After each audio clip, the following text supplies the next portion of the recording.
नमस्कार साथियों, स्वागत है आपका ज्ञान सागर संस्थान में ऑनलाइन प्लेटफॉर्म पर। मैं सत्या सर आप सभी का स्वागत करता हूं हमारी जिस क्लासेस में। तो डियर स्टूडेंट्स, जो हमारा आपका साइंस का और जो इकोनॉमिक्स की या जो भी आपकी जिस क्लासेस चल रही हैं, तो इसी श्रृंखला में आज हम लोग ज्योग्राफी की नई सीरीज के साथ में आपके सामने उपस्थित हैं। और इसमें हम लोग आपका आज जो मिट्टी का टॉपिक है आपको सॉइल का, उस चैप्टर को डिस्कस करने वाले हैं। चलिए बिना किसी देरी की क्लास को चालू करते हैं। आइए देखते हैं आपके क्वेश्चन को।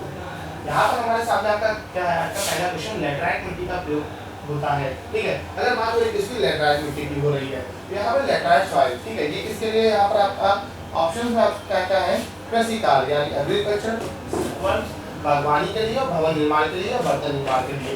देखिएगा जहाँ कहीं भी आपने कहा अगर आपको एक शब्द मिलता है, कौन सा, लैटराइट शब्द मिलता है, तो लैटराइट समझ लीजिएगा ये लैटेराइट वर्ड।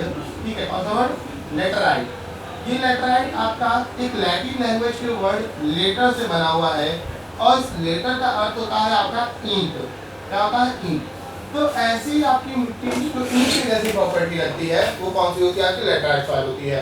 ईंट की जैसी प्रॉपर्टी रखने वाली आपकी कौन सी होगी, लेटराइट सॉइल होगी। तो अब ऐसे में जो ईंट की जैसी प्रॉपर्टी लेटराइट सॉइल रखेगी, ये पाई कहा जाती है। ये पाई जाती है ऐसे इलाकों में जहाँ पर क्या होती हो, 200 सेंटीमीटर से अधिक वर्षा होती हो और साथ में आपका उच्च ताप, हाई टेम्परेचर। ये तो सबसे बड़ी बेसिक नीड्स है इसकी आपकी लैटराइट सॉइल की। ठीक है, 200 सेंटीमीटर से क्या होगी, अधिक वर्षा होगी और हाई टेम्परेचर। तो मेनली जो हमारा साउथ इंडिया है और साउथ इंडिया में भी जो हमारा आपका कौन सा वेस्टर्न कोस्ट है आपका, यानी पश्चिमी तटीय मैदान, इस आपके क्षेत्र में क्या होती है, लैटराइट मतलब सबसे ज्यादा पाई जाती है। क्योंकि ये हमारा रीजन ऐसा होता है 200 सेंटीमीटर से अधिक वर्षा वाला होता है। और सेम यही स्ट्रक्चर कहाँ बनता है, आपके नॉर्थ ईस्ट के स्टेट्स में बनता है। तो नॉर्थ ईस्ट के राज्यों में भी कौन सी मिट्टी पाई जाती है, आपकी लैटराइट सॉइल पाई जाएगी। तो यहाँ पर अगर हमारी बात किसकी हो रही है, लैटराइट सॉइल की, तो यहाँ पर ये किसके लिए, यहाँ पर प्रॉपर्टी किसके लिए होगी, इसकी ईंट जैसी होगी। मतलब ये सूखने पर क्या होगी, कठोर हो जाएगी, भीगने पर मुलायम हो जाएगी लैटराइट सॉइल। तो यहाँ पर अगर देखा जाए तो कृषि कार्यों के लिए उपयोगी नहीं होगी, सूख जाएगी तो मुश्किल है, बागवानी के लिए नहीं, भवन निर्माण के लिए सबसे उपयोगी हमारी कौन सी होगी, लैटराइट सॉइल होगी। याद रखिएगा लैटराइट सॉइल कहाँ पाई जाएगी, जहाँ भी क्या होगा, 200 सेंटीमीटर से ज्यादा वर्षा होगी और उच्च ताप होगा। ये ईंट के जैसी होगी और ईंट का रंग लाल होता है, तो इस मिट्टी का रंग भी कैसा होगा, आपका लाल होगा। और आप सभी को पता है जिस मिट्टी का रंग लाल होता है उसमें किसकी अधिकता होती है, फेयर साइड की अधिकता होती है, लोअर साइड की अधिकता होती है। अगला क्वेश्चन लेते हैं, अत्यंत सूक्ष्म कणों वाली मिट्टी होती है। ठीक, अत्यंत सूक्ष्म कणों वाली मिट्टी आपसे पूछा जा रहा है। दोमट मिट्टी, पथरीली मिट्टी, बलुई मिट्टी और चीका मिट्टी। यहाँ पे चीका का संदर्भ समझ लीजिएगा, ये किससे है, आपका क्ले से है। ठीक है, चीका मिट्टी मतलब आपकी कौन सी मिट्टी, क्ले मृदा। ये आपकी क्या होती है, अत्यंत सूक्ष्म कणों वाली मृदा होती है। आप लोगों ने देखा होगा जो जैसे बच्चों के खेलने के लिए क्ले होते हैं और मतलब क्ले आते हैं खेलने के लिए, जो चिकने होते हैं, आसानी से आप उनसे कुछ बुला सकते हो। या फिर आपने कुम्हारों के द्वारा प्रयोग की जाने वाली मिट्टी को देखिएगा, वो उसमें क्या होता है, कंकड़ पत्थर या ऐसे जो भी कोई भी कण होते हैं नहीं होते हैं, मेनली वो कैसी होती है, एकदम प्रकार की चिकनी मिट्टी होती है, वही आपकी चीका मिट्टी या क्ले मिट्टी होती है। और ये कैसी होती है, अत्यंत सूक्ष्म कणों वाली मिट्टी होती है। अगर बात करें चीका मिट्टी की या क्ले की, इसमें याद कर लीजिएगा यहाँ पर एक बड़ा अच्छा क्वेश्चन बनता है, इस चीका मिट्टी में ही क्या होती है, सबसे ज्यादा जल अवशोषण की क्षमता। अगर पूछा जाए हमसे कि सबसे ज्यादा वाटर एब्जॉर्प्शन की आपकी कैपेसिटी किसकी है, तो वो हमारी आपकी कौन सी होगी, क्ले होगी या चीका मिट्टी होगी। सबसे ज्यादा आपकी जल अवशोषण की क्षमता किसमें है, चीका मिट्टी में, पहली बात।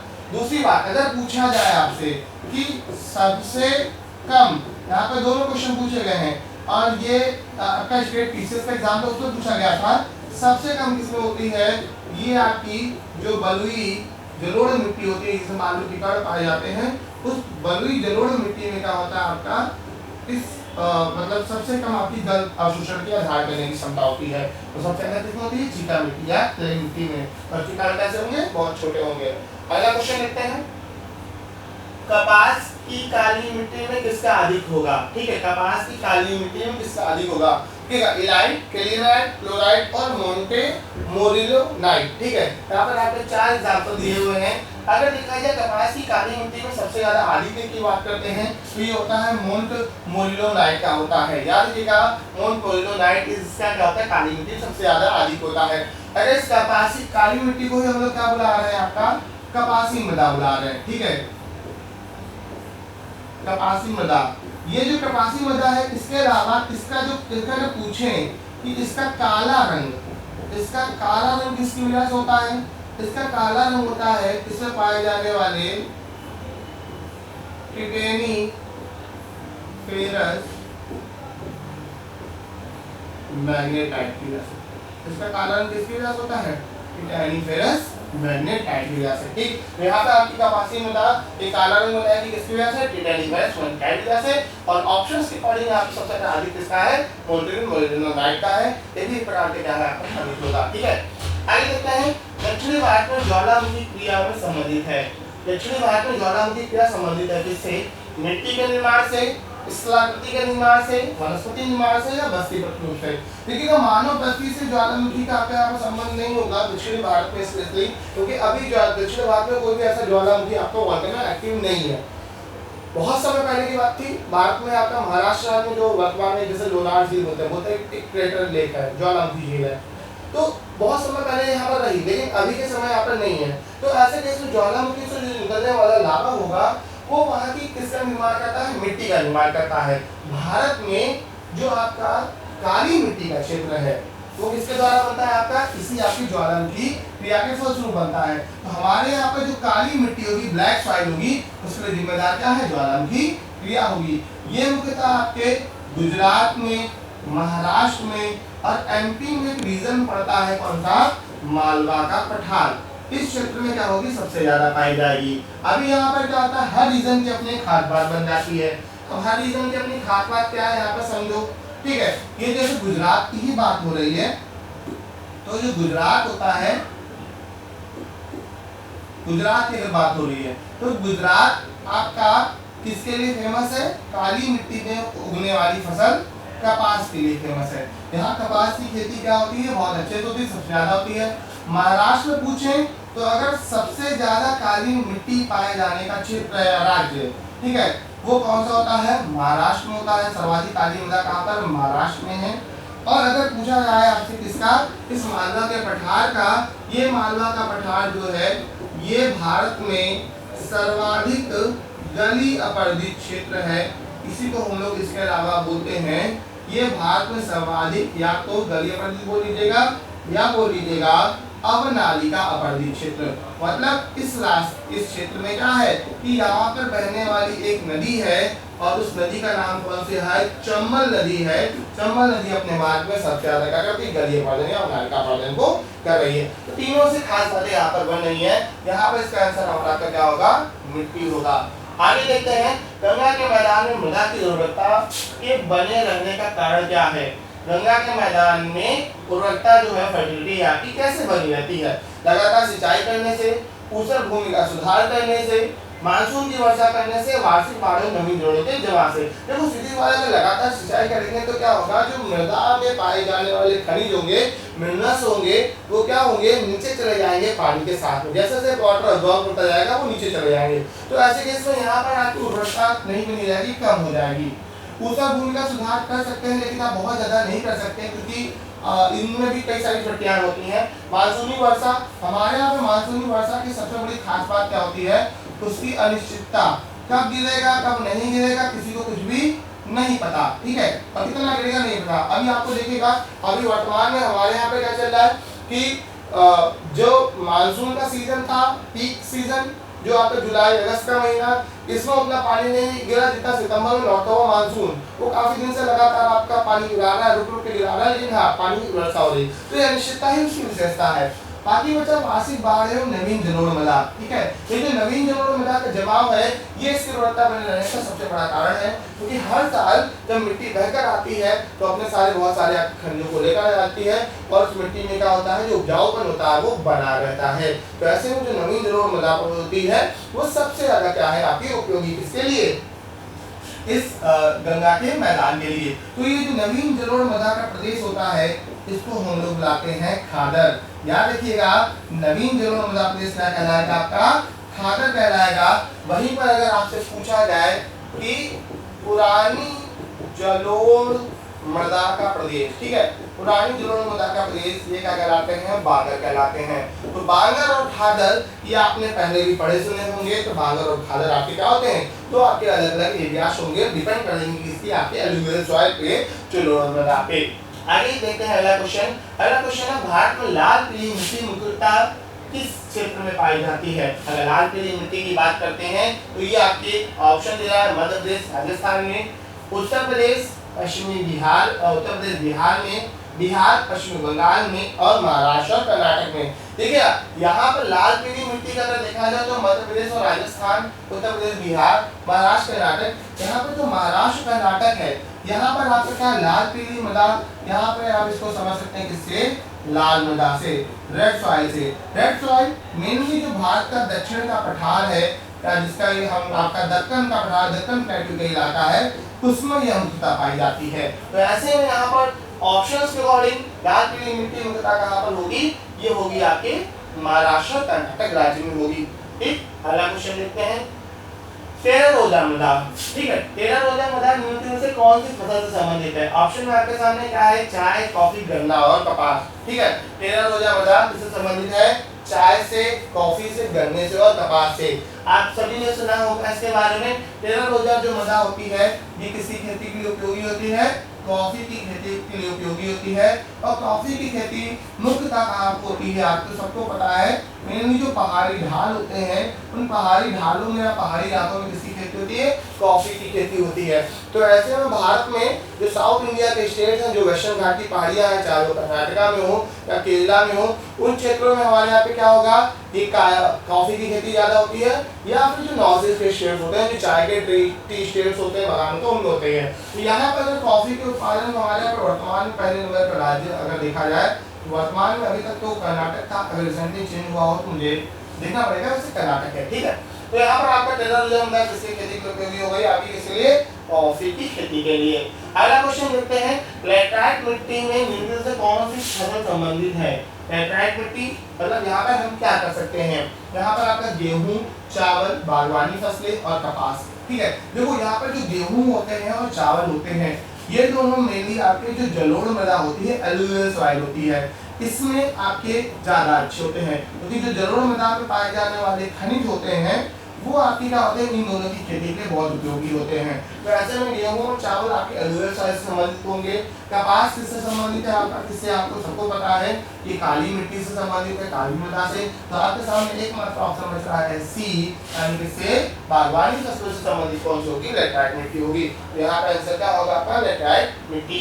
ठीक है, बागवानी फसलों से। अगला देखते हैं, भारत में चंदन की लकड़ी के वन, ठीक है, मुख्यतः पाए जाते हैं असम की पहाड़ियों में, शिवालिक पहाड़ियों में, नीलगिरी पहाड़ियों में, सतपुड़ा की पहाड़ियों में। अगर भारत को देखें तो हमारे भारत के स्ट्रक्चर के अकॉर्डिंग ये आपसे पूछा जा रहा है कि ये जो चंदन की लकड़ियां हैं, चंदन की लकड़ियां हमारे यहाँ की क्या है, उष्णकटिबंधीय क्षेत्रों में पाए जाने वाले आपके, सॉरी, उष्णकटिबंधीय क्षेत्रों में पाए जाने वाले आपके पेड़ होते हैं। और ये मुख्यतः उन क्षेत्रों में पाए जाते हैं जो रेन फॉरेस्ट इलाके बनते हैं, वर्षावन।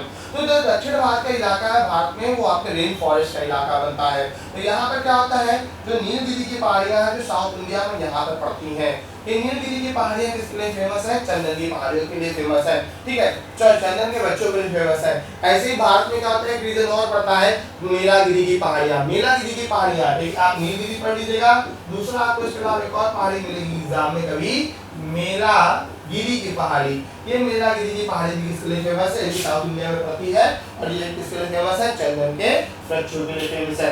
बाकी असम पहाड़ियां जहाँ पर रेन फॉरेस्ट नहीं होंगे इतने ज्यादा, शिवालिक हिमालय का निचला भाग है, और सतपुड़ा आपका एमपी में। ठीक है, यहाँ पर नहीं होगी, यहाँ पे इनको आपका अच्छी मात्रा में पानी चाहिए, वो मिलता है इनको कहाँ पर, साउथ इंडिया में मिलता है। तो इसका आंसर क्या होगा आपका, सी होगा। अगला देखते हैं, किस प्रकार की मिट्टी अधिक पानी संजोए रखती है। तो यहाँ पर किस प्रकार की मिट्टी अधिक पानी संजोए रखेगी, यहाँ पर दोमट है, बलुई है, मटियार है या लाल है। देखिएगा, अभी हमने आपको बताया था जो बलुई मिट्टी होती है ये तो सबसे कम पानी संजो कर रखती है। ठीक है, बलुई मिट्टी क्या होगी, सबसे कम पानी संजो कर रखोगी। अगर बात हो रही है इसकी दोमट मिट्टी की, तो जो दोमट मिट्टी होती है, इस दोमट मिट्टी में क्या होता है आपका, इसमें कण भी पाए जाते हैं, यानी कंकड़ वगैरह जो छोटे छोटे कण होते हैं, रेत या बजरी के कण, वो भी पाए जाते हैं। तो ऐसे में इनके में पानी संजोने की क्षमता कम हो जाती है। लाल में होता नहीं, ये मटियाली आपकी क्या कहलाती है, क्ले कहलाती है। और इसी को हम लोगों ने देखा इसके रूप में, चीका के रूप में जो मटियार होगी, मिट्टी जैसे आपकी बारीक कण वाली होगी, वो आपकी क्या करेगी, सबसे ज्यादा पानी संजो के रखेगी। तो इसका आंसर क्या होगा आपका, मटियार होगा। ठीक है, अलग नाम है बस आपका। आगे देखते हैं, भारत में किस मिट्टी का विस्तार सर्वाधिक क्षेत्रफल पर है।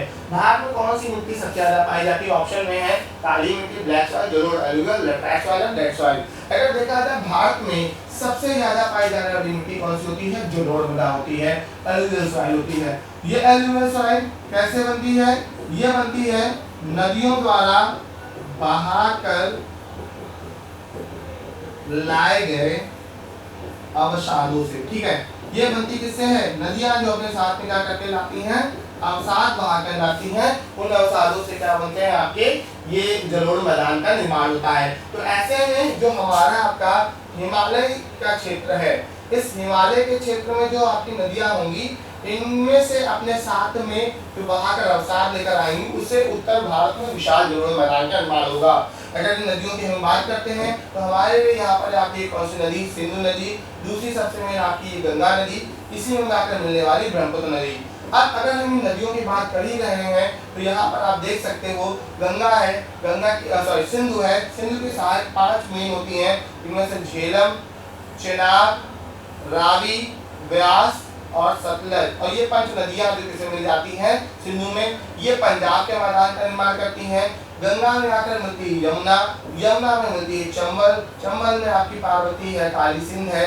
और ये यहाँ पे आपकी यमुना में बेतवा है, केन है। ठीक है, गंगा में आपकी सोन है, या फिर इधर से शारदा, रामगंगा, गोमती, घाघरा, गंडक, कोसी, महानंदा, ऐसे ही आपके ब्रह्मपुत्र में। तो ये बहुत बड़ा रीजन बन जाता है भारत में, जहाँ पर आपका नदियों द्वारा बहाकर लाके मिट्टी पाई जाती है। तो ऐसे केस में क्या होगा, यहाँ पर आपका ये उत्तर भारत का जो मैदानी इलाका है, एलुवियल सॉइल से बना है। सबसे ज्यादा हमारे यहाँ पे कौन सी पाई जाती है? जलोढ़ मिट्टी पाई जाती है। ठीक है, दूसरे नंबर पर भारत में पाई जाती है लाल मिट्टी। तीसरे नंबर पर पाई जाती है कौन सी? आपकी काली मिट्टी। याद रखिएगा, पहले पर एलुवियल है, दूसरे पर रेड सॉइल है, थर्ड पे कौन है? आपकी काली मिट्टी है। ठीक, चलिए आगे देखते हैं। भारत के उत्तरी मैदान में किस मिट्टी का विस्तार अधिकतम है? अभी आपने पढ़ा हुआ है, भारत के उत्तरी मैदान का निर्माण किससे होता है? भारत के उत्तरी मैदान का निर्माण होता है आपका किससे? एलुवियल सॉइल से होगा। तो यहाँ पर क्या होगा? जलोढ़ मिट्टी होगी। ये जलोढ़ मिट्टी भारत के उत्तरी मैदान में सबसे ज्यादा पाई जाएगी। ठीक है, यहाँ पे कौन सा होगा आपका? एलुवियल सॉइल जो सबसे ज्यादा पाई जाएगी। कहाँ पर? नॉर्थ के आपके इन मैदानी क्षेत्रों में। आगे देखते हैं, निम्नलिखित में से कौन सा वृक्ष उष्णकटिबंधीय आर्द्र पर्जन्य वनों में नहीं मिलता? ठीक है, निम्नलिखित में से कौन सा वृक्ष उष्णकटिबंधीय आर्द्र पर्जन्य वनों में नहीं मिलता? साल, सागौन, शीशम और महोगनी। यहाँ पे देखिएगा, ये जो साल, सागौन, शीशम और महोगनी के वृक्ष हैं, इसको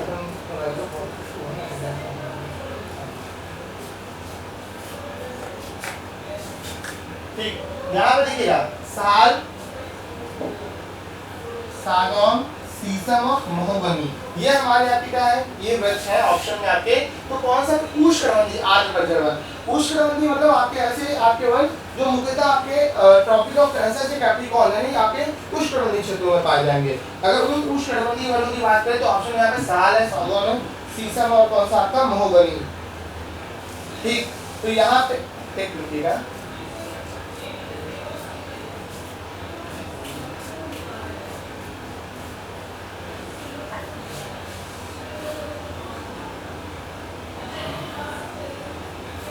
ठीक है।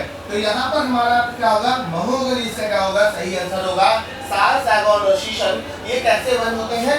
आर्द्र पर्जन्य वनों में आते हैं। ठीक है, कौन सा? साल, सागौन, शीशम। शीशम हमने अपने उत्तर भारत के मैदानी क्षेत्रों में आपने देखा होगा, ये कई जगह पर आपको मिल जाएगा देखने में। साल, सागौन भी आपके मुख्यतः ऊपरी बेल्ट यूपी के पाए जाते हैं, लेकिन इसके शीशम आपको अपने आसपास के क्षेत्रों में कहीं कहीं देखने को मिल जाते हैं, महोगनी नहीं मिलता। ठीक है, क्योंकि ये यहाँ की जाति नहीं है। यहाँ पर आपका आंसर क्या होगा? आपका डी इसका सही आंसर होगा। अगला क्वेश्चन देखते हैं, उष्णकटिबंधीय आर्द्र सदाबहार वन पाए जाते हैं। सदाबहार वनों की बात हो रही है। सदाबहार पेड़ पौधे तभी बने रह पाएंगे जब वहां पर क्या हो? पर्याप्त मात्रा में आपका वर्षा हो। और ये वर्षा पर्याप्त मात्रा में कितनी हो, जितनी आपकी 200 सेंटीमीटर से अधिक की वर्षा हो, यानी बहुत अच्छे से वर्षा हो। तो ऐसे केस में क्या है कि पर्याप्त वर्षा हो प्लस अच्छा आपको उनको सूर्य का तापमान मिले, प्रकाश मिले, ताकि उनकी जो प्रकाश संश्लेषण की क्रिया है वो अच्छे से हो सके। तो ऐसे केस में उष्णकटिबंधीय आर्द्र सदाबहार वनों को देखा जाए, अरावली राजस्थान में शुष्क इलाका है, यहाँ नहीं होगा, मेघालय शिवालिक श्रेणी और प्रायद्वीपीय पठार। तो यहाँ पर अगर आर्द्र सदाबहार वन देखे जाए तो यहाँ पर आपका शिलांग पठार आपका इसका क्या हो सकता है, सही आंसर हो सकता है, ठीक है। लेकिन यहाँ पर अगर आपका शिवालिक श्रेणी को भी देखा जाए और प्रायद्वीपीय पठार को, तो यहाँ पर हमारा आपका कौन सा होगा, शिवालिक श्रेणी होगी, इसमें हमारे कैसे निचले भागों में सदाबहार वन भी पाए जाएंगे, ठीक है। यहाँ पर आपका शिवालिक श्रेणी उष्णकटिबंधीय आर्द्र सदाबहार वन होंगे। आगे देखते हैं इनमें से कौन सा सुमेलित नहीं है।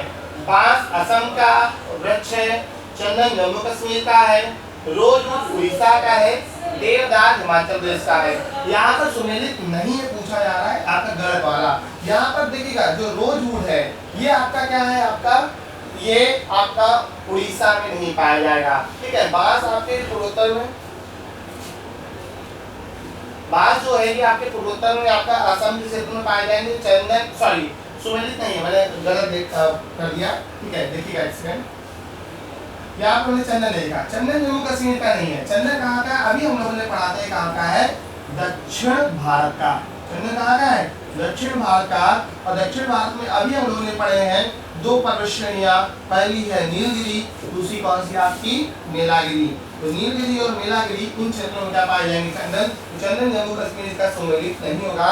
यहाँ पर आंसर क्या होगा हमारा, आपका बी होगा इसका सही आंसर। आगे देखते हैं, भारत के दक्षिणी प्रायद्वीपीय पठार पर मिलने वाली वनस्पति पर निम्न से किस कार्य का सर्वाधिक प्रभाव पड़ता है।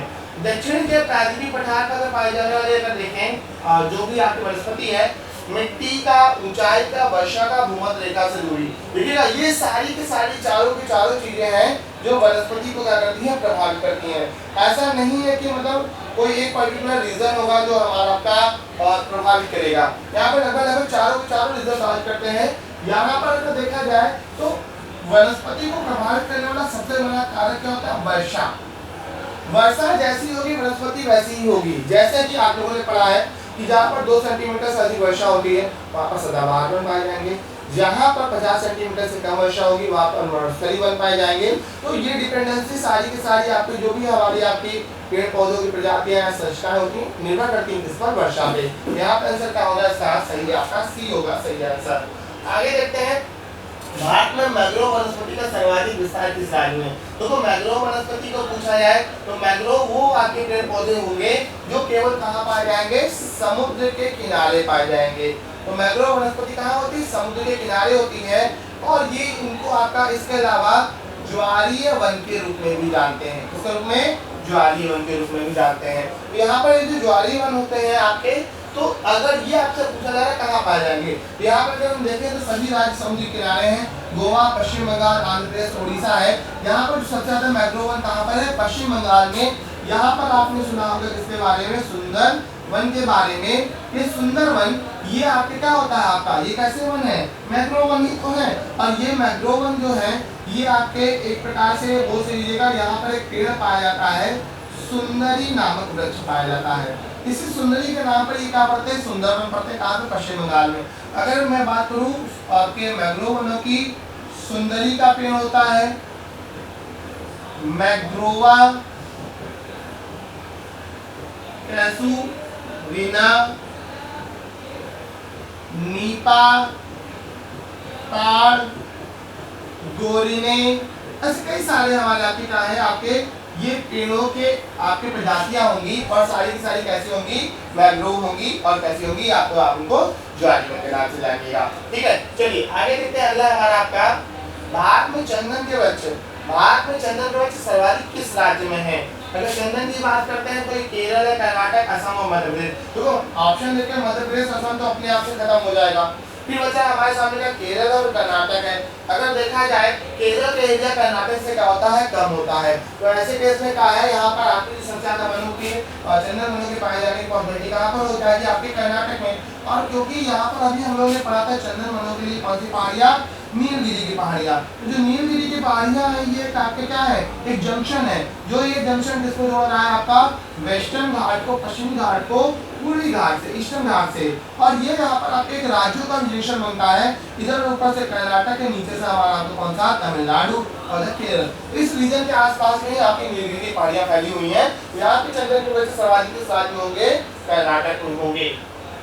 अगला देखिएगा, लाल मिट्टी के संदर्भ में कौन सा कथन असत्य है।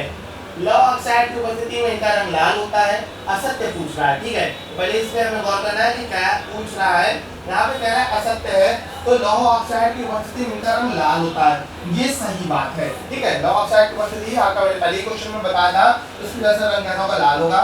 शुष्क और आर्द्र क्षेत्रों में पाई जाती है, ये अधिकांशतः तमिलनाडु और आंध्र प्रदेश में पाई जाती है, ये भी कथन सत्य है।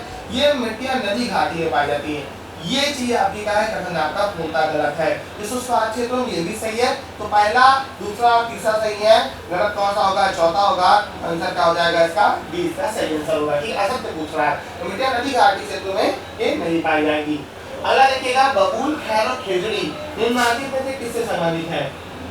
बबूल का पेड़, खैर का पेड़ और खेजड़ी का पेड़ उपोष्णकटिबंधीय चीड़ वनों से, उष्णकटिबंधीय कटीले वनों से, उष्णकटिबंधीय शुष्क पर्णपाती वनों से और उष्णकटिबंधीय सदाहरित वनों से। देखो बबूल, खैर और खेजड़ी, बबूल का पेड़ आपको पता है कि वो आपका चीड़ के जो हमारे यहाँ के पर्वतीय क्षेत्रों में पाए जाने वाले होंगे वैसा नहीं होगा, और सदाहरित भी नहीं होगा। बबूल का पेड़ सदाहरित नहीं होता। अब यहाँ पर आपके सामने ऑप्शन में शायद उष्णकटिबंधीय कटीले वन होंगे या उष्णकटिबंधीय शुष्क पर्णपाती वन होंगे। तो यहाँ पर आपका, आप सबको पता है कि बबूल के पेड़ में क्या होते हैं, कांटे होते हैं। तो यहाँ पर क्या ऐसा वन है, ये आपका कटीले वनों में, उष्णकटिबंधीय कटीले वनों से संबंधित होगा कौन सा, बबूल का, खैर का और खेजड़ी का। और ये मुख्यतः क्षेत्रों में पाए जाएंगे जहाँ पर मरुस्थलीय वनस्पति आपके पाई जाएगी, यानी मुख्यतः पश्चिमी राजस्थान, पश्चिमी उत्तर प्रदेश, उत्तरी गुजरात, पश्चिमी दक्षिण पश्चिमी पंजाब और हरियाणा रीजन में। ठीक है, आगे देखते हैं। भारत में काली कपासी मृदा के निर्माण में सहायक सेल है। ठीक है, काली कपासी मृदा, ठीक है, जो ब्लैक सॉइल मतलब सॉइल होगी, उसको बनाने में कौन जिम्मेदार होता है, उसको भी बनाने में जिम्मेदार होता है कौन सा, बेसाल्ट। ठीक है, तो ज्वालामुखी नीचे की फलस्वरूप बनने वाली आपकी जो मिट्टी होती है, काली मृदा होती है। काली मृदा के निर्माण में कौन सहायक होगा, आपका बेसाल्ट सहायक होगा। काली को ही हमारा आपका कपासी मृदा के नाम से जानते हैं। काली ही क्या कहलाती है, कपासी मृदा कहलाती है। काली को ही शलनोजम बोलते हैं, कपासी को यूपी में करेल बोलते हैं, यूपी में करेल बोलते हैं। इसी को हम लोग आपका रेगुर बोलते हैं, या इसी को बोला जाता है कपासी को। सबसे इंपॉर्टेंट पॉइंट है, इससे क्वेश्चन सीधे से ही बनता है। इस मृदा को स्वतः जुताई वाली मृदा बोला जाता है। ठीक है, किस मृदा को स्वतः जुताई वाली मृदा बोलते हैं, वो कौन सी होगी, हमारी आपकी काली मृदा होगी। या किस मृदा में आपकी जो नमी धारण करने की क्षमता अधिक होगी, वो कौन सी होगी, वो भी हमारी आपकी कौन सी होती है, काली मिट्टी होती है। तो दो पॉइंट है काली के, ये इंपॉर्टेंट है, एग्जाम में पूछे जाते हैं ऐसे ही सीधे कि किस मिट्टी को स्वतः जुताई वाली मृदा बोलते हैं। तो आपका आंसर क्या है, काली मिट्टी को। अगला क्वेश्चन देखिएगा, गुजरात प्रदेश में अधिकांशतः आच्छादित है। मैंने स्टार्टिंग में बताया था गुजरात और महाराष्ट्र किससे आपके बने हुए हैं, काली मिट्टी से। तो इसका सही आंसर क्या होगा, काली मिट्टी होगा। अगर देखिएगा कौन सा युग्म सही नहीं है, कौन सा युग्म सही नहीं है। तो यहाँ पर कांप मिट्टी है, ये उत्तर प्रदेश में पाई जाती है। काली मिट्टी महाराष्ट्र में, लाल पीली मिट्टी तमिलनाडु और लैटेराइट मिट्टी पंजाब में। देखिएगा पंजाब जो है हमारा आपका, अभी मैंने आपको स्टार्टिंग में बताया था, ये आपके किससे बनता है, ये जलोढ़ मिट्टी से बनता है। ये किससे है, एलुवियल सॉइल आपका पंजाब में का रीजन 5 नदियों का है आपका, नदियों द्वारा बहकर लाएगी मृदा जलोढ़ मृदा होगी, ना कि लैटेराइट मृदा होगी। तो इसका आंसर, इसका सही आंसर क्या होगा आपका, डी इसका आपका सही आंसर होगा। लैटेराइट मिट्टी इसका गलत युग्म है। आगे देखिएगा, कुल भौगोलिक क्षेत्रफल का सर्वाधिक प्रतिशत वनाच्छादित क्षेत्र है। ठीक है, अगर भौगोलिक क्षेत्रफल को देखते हुए उसका सर्वाधिक प्रतिशत वनाच्छादित क्षेत्र पूछेंगे तो यहाँ पर क्या है, एमपी होगा, छत्तीसगढ़ होगा, या आपका सर्वाधिक प्रतिशत, हाँ छत्तीसगढ़, उत्तराखंड, मध्य प्रदेश, छत्तीसगढ़, अरुणाचल और और आंध्र प्रदेश है उत्तराखंड। इसका आंसर क्या होगा? देखिएगा यहाँ पर आपसे दो चीजें, हमारे यहाँ पर क्या होती है, फॉरेस्ट रिपोर्ट आती है।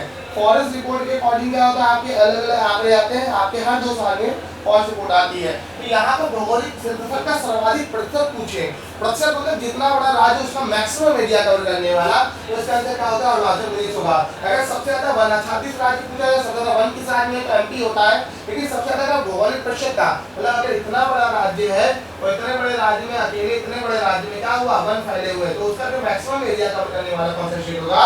अरुणाचल प्रदेश होगा। ठीक है, तो इसका आंसर क्या होगा? सी, अरुणाचल प्रदेश। आगे देखिएगा, पश्चिमी घाट की महत्वपूर्ण वनस्पति है। पश्चिमी घाट में कौन से वन पाए जाते हैं? चंदन, देवदार, चीड़, सागौन। अभी आप पढ़ते चले आ रहे हो जो हमारे यहाँ के चंदन के वन है, ये पश्चिमी घाट में के पास में से नीलगिरी की पहाड़ियों में पड़ते हैं। यहाँ पे इसका आंसर सही होगा, आपका क्या होगा? यहाँ पर आंसर होगा इसका चंदन के वृक्ष। अगर देखते हैं भारत के सर्वाधिक महत्वपूर्ण व्यावसायिक वन, ठीक है, भारत के सबसे महत्वपूर्ण व्यावसायिक वन, ऐसे वन जिनका प्रयोग हम लोग क्या करते हैं, आपका जिनका प्रयोग हम लोग करते हैं घरेलू कार्यों में या इंडस्ट्रियल वर्क्स में, घरों के फर्नीचर बनाने में या आपका कोई भी ऐसा काम करने में, तो वो व्यावसायिक वन कहलाते हैं। अगर व्यावसायिक वनों की बात करते हैं तो जो लकड़ी आसानी से काटी जा सके, थोड़ी सी मुलायम हो, थोड़ी सी टिकाऊ हो, ऐसे टाइप की जो लकड़ी बनती है। जो पतझड़ वन होते हैं वो हमारे हिसाब से क्या होते हैं? उपयोगी व्यावसायिक वन होते हैं। यहाँ देख लेते हैं, आपका ऑप्शन नंबर बी इसका दिया हुआ है, उष्णकटिबंधीय पतझड़ वन। जैसे अपने यहाँ पाए जाने वाले आम, नीम, ठीक है, महुआ, साल, सागौन, ठीक है, शीशम, ये सारे के सारे क्या होते हैं? महत्वपूर्ण आपके पतझड़ वन होंगे, व्यवसायिक वन होंगे। भारत में सबसे उपयोगी वन होते हैं, क्योंकि हम लोगों ने देखा है, हम लोग यहाँ पे फर्नीचर वगैरह बनते हैं, मोस्टली सारे किनके बनते हैं? इन्हीं चीजों के बनते हैं। शीशम की लकड़ी यूज कर रहे हैं, आम की लकड़ी यूज कर रहे हैं, ठीक है, नीम की लकड़ी यूज कर रहे हैं। तो ये हमारे सबसे उपयोगी क्या है? पतझड़ वन उपयोगी व्यवसायिक वन है। आगे देखिएगा, प्राकृतिक वनस्पति का सर्वाधिक विकर्ण कौन सा है? ठीक है, प्राकृतिक वनस्पति का सर्वाधिक विकर्ण कौन सा है? यहाँ पर सदाबहारी वन, पतझड़ वन, शंकुधारी वन और टैगा वन। यहाँ पर अगर आपसे पूछा है किसके बारे में? विकर्ण के बारे में, तो इसका आपका आंसर क्या होगा? इसका आंसर होगा आपका पतझड़ वन। ठीक है, सर्वाधिक विकर्ण है मतलब सबसे ज्यादा इसका विस्तार से मतलब है। यहाँ पर सबसे ज्यादा पूछे विस्तार किसका यहाँ पर होगा, तो यहाँ पर भारत में सबसे ज्यादा पतझड़ वनों का विस्तार होता है। एक चीज समझ लीजिएगा, भारत के मोस्टली आपके मैक्सिमम एरिया पे कैसे वन पाए जाते हैं? आपके पतझड़ वन पाए जाते हैं, डिस्ट्रिक्ट फॉरेस्ट, जो आपके एक सीजन पर अपनी पत्तियां गिरा देते हैं। यहाँ पे इसका आंसर क्या होगा? आपका पतझड़ वन इसका सही आंसर होगा। पहला क्वेश्चन देखते हैं, भारत का सुंदरवन उदाहरण है। भारत का सुंदरवन उदाहरण है। सुंदरवन मतलब जो आपका मैंने बताया था आपको, पश्चिम बंगाल राज्य में जब लोगों ने मैंग्रोव पढ़ा था तो वहां मैंने बताया था, और इन्हें इसके अलावा और क्या बुलाते हैं? ज्वारी वन बुलाते हैं। समुद्र के किनारे आपके जो वन पाए जाने वाले वन होंगे वो कैसे होंगे? ज्वारी वन होंगे या मैंग्रोव वन होंगे। इनकी खासियत यही होती है इन वनों की कि इन वनों में ये वन मोस्टली पानी के एरिया में ही आपके पाए जाएंगे। नॉर्मली अगर हम किसी पेड़ को किसी पानी में लगाए, अधिक मात्रा में पानी में, वो आपका खत्म हो जाएगा, मर जाएगा। लेकिन इन वनों के साथ में क्या होता है कि ये जो वन होते हैं इन वनों में ये काफी पानी में खड़े रहते हैं, जड़ें काफी इनकी बड़ी होती हैं और ये नमकीन पानी समुद्र के पानी में भी सर्वाइव कर लेते हैं। तो ऐसे में मैंग्रोव वन क्या होते हैं? खास हो जाते हैं और ये समुद्र से आने वाली सुनामी की जो आपकी ज्वारी तरंगे होती हैं, टाइडल वेव्स होती हैं, उनको रोकने के लिए सबसे आपके उपयोगी आपके हैं। ठीक, अगला क्वेश्चन देखते हैं, भारत का मूल वनस्पति आवरण है।